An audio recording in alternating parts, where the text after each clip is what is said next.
शादी करोगी इस पागल से? तुम मेरे लिए और मुश्किलात क्यों खड़ी कर रहे हो? मैं तो तुम्हारे बाबा से तुम्हारा हाथ मांगने आऊंगा। अगर हथेली पे मौत धर देंगे तो वो भी सर आंखों। सोचिए जरा दोस्तों, हवेली का भारी दरवाजा खुलता है और शेर जुमान पूरे रौब और दबदबे के साथ अंदर दाखिल होता है।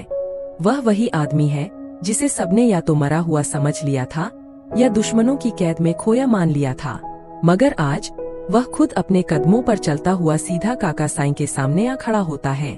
लेकिन उसकी आंखों में लड़ाई की आग नहीं, बल्कि मोहब्बत की एक अलग ही चमक है। सिर झुकाकर वह कहता है कि वह यहाँ फजर का हाथ मांगने आया है, चाहे इस मोहब्बत की कीमत उसकी जान ही क्यों न हो। मगर दोस्तों, जिस वक्त आपको लगे कि अब कोई बड़ा मोड़ आएगा, उसी पल कहानी में तूफान आ जाता है। काका साईं का सख्त इनकार और उसके बाद शुजात का ऐसा गुस्सा जो सारी हदें पार कर देता है।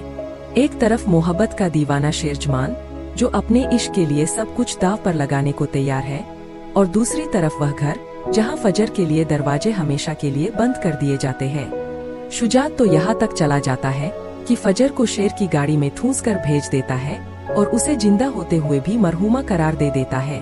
यह सिर्फ एक टकराव नहीं, बल्कि इज्जत, गैरत और मोहब्बत की सबसे बड़ी जंग है।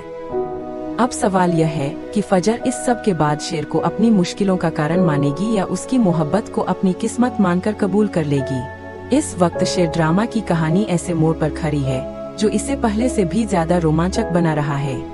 अगली किस्त में वह पल आने वाला है जब शेरजमान फजर का हाथ मांगने खुद उसके घर पहुँचेगा।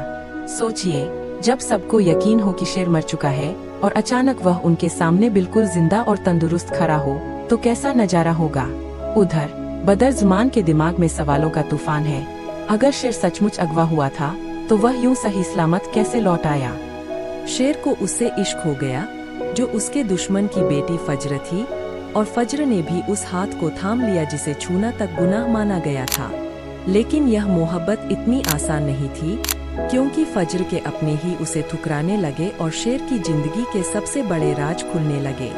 सच्चाई ने एक नई लड़ाई का दरवाजा खोल दिया। बदर चाचा और फहद की चालों से अब शेर हर सच से वाकिफ था।